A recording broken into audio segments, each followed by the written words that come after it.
Deus, irmãos, em sua infinita bondade, nos equipou com meios de graça. São a oração, o culto, a comunhão, a ceia, ferramentas essenciais para o nosso fortalecimento e capacitação para os confrontos espirituais. Ao mesmo tempo que é um alimento espiritual, é uma arma de guerra contra as forças do mal, contra o homem interior, o velho homem. No entanto, corremos o risco constante da negligência. Aqueles que querem fazer regime, por exemplo, uma semana está inteiro. No outro dia, num domingo, vê aquele monte de comida e cai e acaba perdendo o seu trabalho, né? Muitas vezes, permitimos que as alegrias deste mundo, ainda que legítimas, não estamos falando das que são proibidas, ocupem o espaço da nossa devoção. Quando deixamos de lado a oração, a leitura das Escrituras, a comunhão dos santos e o uso zeloso dos sacramentos, lembrar do nosso batismo, participar da ceia do Senhor, tornamo-nos vulneráveis. Não podemos enfrentar um exército invisível se ignorarmos o suprimento que o Senhor nos disponibilizou. Então, a nossa devoção pessoal precisa ser cultivada com muita disciplina. Precisamos compreender a relação direta entre nossa vida devocional e o nosso caráter. Quando a nossa devoção enfraquece, ler a Bíblia, por exemplo, os sintomas da carne que estavam latentes começam a borbulhar em nosso interior. É só deixar de comer, as pernas tremem. A dor de cabeça vem. Quem não se alimenta espiritualmente vai fazer com que a natureza velha comece a se manifestar. O que começa com um desejo desordenado no coração, inevitavelmente se manifesta em nossas palavras e ações. Jesus falou, é do coração que procede todo mal plano. A negligência espiritual é o solo onde o pecado floresce. Sem o fortalecimento diário no Senhor, tornamo-nos meros reprodutores da nossa natureza pecaminosa diante do mundo. Porque eu não manifesto o fruto do Espírito? Porque eu não dou lugar ao Espírito. Então, não há possibilidade. Mateus, então, o que é que diz? Mateus 26, 41. Leamos. Vigiai e orai, para que não entreis em tentação. O espírito, na verdade, está pronto, mas a carne é fraca. Não é o corpo. Irmãos, a ordem de Cristo em Mateus é clara e absoluta. Vigiai e orai. Jesus sabia que, embora nosso espírito regenerado deseje o bem, a nossa carne ou velha natureza permanece fraca e inclinada ao erro. Paulo chega a dizer, eu não entendo o meu modo de agir. Um lado eu quero ser santo, outro lado me empurra para o mal. Se negligenciarmos essa guarda espiritual, seremos facilmente dominados pelas velhas práticas da nossa natureza caída. O resultado será um testemunho desastroso. É muito comum entre nós a gente, está na carne, irmão? Está na carne? É porque ele está manifestando algum fruto, uma obra da carne.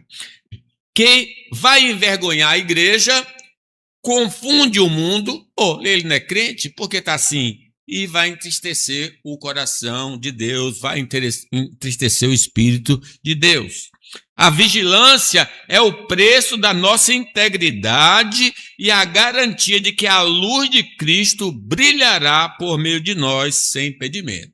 Então, a vigilância é algo constante. Meus irmãos, nossa vigilância constante é a marca da nossa jornada terrena, mas ela tem um dia e um lugar para terminar. Claro, essa vigilância não vai ser para todos sempre. Basta deixar esse mundo ou então entrar no estado de glória. Quando chegarmos na nossa pátria celestial, a guerra contra o pecado cessará definitivamente. Amém. No céu, não apenas seremos impedidos de pecar, mas a própria natureza da nossa vontade será tão transformada que não teremos mais qualquer desejo de ofender a Deus. Ah, não quero pecar mais. Vem aqui, eu faço oração para você ir logo e não peca mais, né? Até aquele dia, lutemos com paciência, sabendo que a fadiga da vigilância será recompensada com a paz eterna da glória. Ser fiel até a morte, e vou lhe dar a coroa da vida. Efésios 6:18 diz, com toda oração e súplica, orando em todo o tempo no Espírito, e para isso vigiando com toda perseverança e súplica por todos os santos. Não podemos nos acomodar às reuniões da nossa oração aqui da sexta-feira, ou na quinta, ou mesmo no domingo. Precisamos ter uma vida particular de oração. Mas precisamos então reconhecer a nossa total incapacidade pessoal. Sem a influência direta e contínua do Espírito Santo, é impossível resistir aos impulsos da carne. A nossa força de vontade é insuficiente contra a natureza decaída. Por isso, a ordem bíblica em Gálatas 5,16 é a nossa única garantia de vitória. Vamos dizer? Andai no Espírito e jamais satisfareis a concupiscência da carne. Veja que espírito está com uma letra maiúscula, não falando do nosso espírito, mas do Espírito Santo. Vencer o pecado não é lutar sozinho, mas render-se ao governo do Espírito Santo, permitindo que a sua vida em nós anule os desejos da nossa antiga natureza. É ele que faz a obra. Eu preciso apenas me submeter ao que ele está ordenando. Dentre as coisas que ele nos ordena é o cultivo da vida espiritual. Até mesmo os grandes heróis da fé no Antigo Testamento enfrentaram momentos de fraqueza ao negligenciarem a vigilância. Noé, por exemplo, foi um homem que se tornou vulnerável à questão do álcool, diz aí Gênesis. Sendo Noé lavrador, passou a plantar uma vinha. Bebendo do vinho, embriagou-se e se pôs nu dentro de sua tenda. Cã, pai de Canaã, vendo a nudez do pai, fê-lo saber fora aos seus 2 irmãos. Noé era cheio de graça, mas caiu na obra da carne, bebedices. De acordo com Gênesis, após estabelecer-se como agricultor e plantar uma vinha, ele embriagou-se com o próprio vinho e ficou exposto em sua tenda, que de fato é uma vergonha. Aquele irmão da igreja, caído ali no chão, caído de álcool, é uma coisa vergonhosa, né? Esse momento de fragilidade foi presenciado por seu filho Cã, que acabou expondo a situação aos seus irmãos. Para nós, cristãos, a raiz da dependência química reside no momento em que permitimos que a nossa velha natureza assuma o controle, sobrepondo-se temporariamente à nossa vida em Cristo. Lembre-se que não é só uma questão de alcoolismo ou maconha, mas até um Rivotril, por exemplo. O Rivotril é um medicamento que o médico dá quando a pessoa está com dificuldades emocionais, né? Então dá para a pessoa relaxar um pouco. Mas eles advertem, olha, isso não pode tomar todo dia, porque vai tornar a pessoa dependente do medicamento. Então pode ser drogas lícitas também, né? Isso ocorre quando deixamos de nos submeter ao Espírito Santo, permitindo que a carne passe a exercer influência sobre nossos desejos e ações, como aconteceu com Noé. No caso dos não convertidos, a escravidão à carne constitui o fator determinante da sua dependência química, uma vez que não possui a nova natureza em Cristo para resistir aos impulsos pecaminosos. Então, o homem que não conhece Jesus é escravo da carne e pode manifestar essas obras. O crente pode manifestar se não dá lugar ao Espírito Santo. Quando negligenciamos a orientação do Espírito Santo em nosso cotidiano, tornamos-nos vulneráveis ao descontrole emocional. É outra área, assim como ocorreu com Moisés. Interessante, embora fosse o homem mais manso da terra, e vocês vão perceber que o fruto do Espírito é mansidão, ele sucumbiu ao destempero diante da rebeldia do povo. Em vez de apenas falar à rocha, como o Senhor havia ordenado, Moisés deixou-se levar pela indignação e feriu a rocha 2 vezes. Imagine, a carne operou ali naquele momento na vida de Moisés.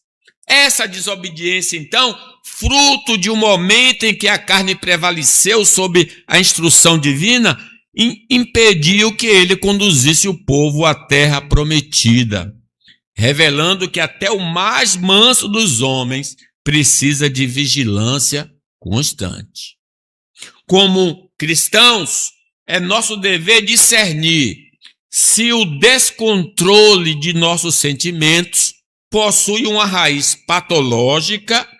Às vezes a gente está com deficiência de vitaminas e minerais, aí você pode ficar irritadiço, zangado, descontrolado, porque o corpo está precisando de certos elementos que nós não estamos dando. Ou então alguma patologia, né, mental, os neurotransmissores estão desequilibrados, a pessoa pode ficar irritada.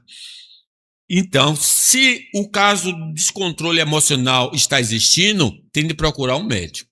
Tem de ir lá fazer os exames e ver qual é a origem desse descontrole emocional. Ou se é uma manifestação da carne pecaminosa, demandando arrependimento e disciplina. Agora, se esse descontrole é por causa da carne, aí é um outro tipo de tratamento e não que medicamento procurar um nutrólogo ou coisa desse tipo.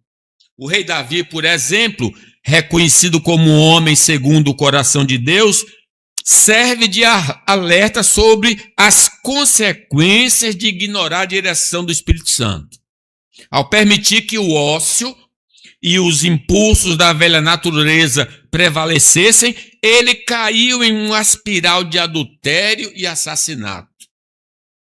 O relato de 2 Samuel descreve o momento em que Davi, ao observar Batseba do seu terraço, deixou-se dominar pelo desejo. O que começou com um olhar negligente culminou em um pecado que marcou profundamente sua história e a sua linhagem. Olha, lembrando aqui um fato específico da vida dele. Portanto, como servo de Deus, precisamos reconhecer que a presença de sentimentos impuros ou a prática de comportamentos imorais são evidências claras de que estamos operando sobre a influência da carne e não sobre o governo do Espírito. Tem muito pensamento impuro em mim, ou eu tenho atitudes impuras, então significa que é a carne que está operando e manifestando o controle. A falta de submissão ao Espírito Santo pode nos conduzir ao abismo da idolatria, como ocorreu com o rei Salomão.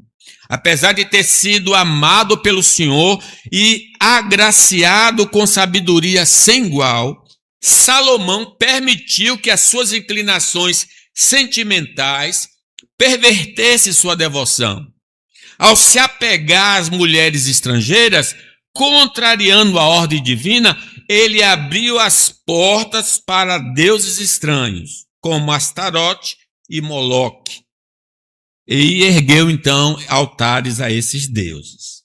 Lá em Reis nos revela que o coração de Salomão, uma vez fiel, tornou-se dividido e, por fim, desviado pela influência da carne do velho homem. O próprio Salomão, o homem mais sábio do mundo.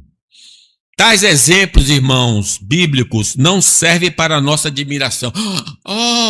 Fulano pecou? Não, mas para o nosso alerta. Visto que nossas inclinações são idênticas a deles. Nós somos homens semelhantes aos homens do Antigo Testamento. Vivemos sob um cerco contínuo da carne, que busca desesperadamente nos dominar. No entanto, temos à nossa disposição um antídoto eficaz, uma vida guiada pelo Espírito Santo. Andai no Espírito e jamais satisfareis o desejo da carne. É a nossa obediência ao Espírito que estabelece o limite onde o domínio da carne termina. Refletir sobre o que Deus deseja para nós é o melhor caminho para anular os planos e pensamentos errados. Quando focamos na eternidade, não damos espaço para as fantasias de prazeres passageiros que o pecado oferece. Sejamos então vigilantes, pois o bem da nossa alma depende dessa firmeza espiritual. Viver sobre a manifestação das obras da carne atrai severa disciplina do Senhor sobre nós. Além disso, perdemos o crédito diante do mundo e da comunidade dos santos. Portanto, vamos urgentemente nos arrepender e confessar ao Senhor se o velho homem tem prevalecido nas nossas vidas. Devemos suplicar o seu perdão e clamar por auxílio divino, para que não sejamos mais escravos dos desejos da carne. Se confessarmos nossos pecados, Ele é fiel e justo para nos perdoar e nos purificar de toda a injustiça.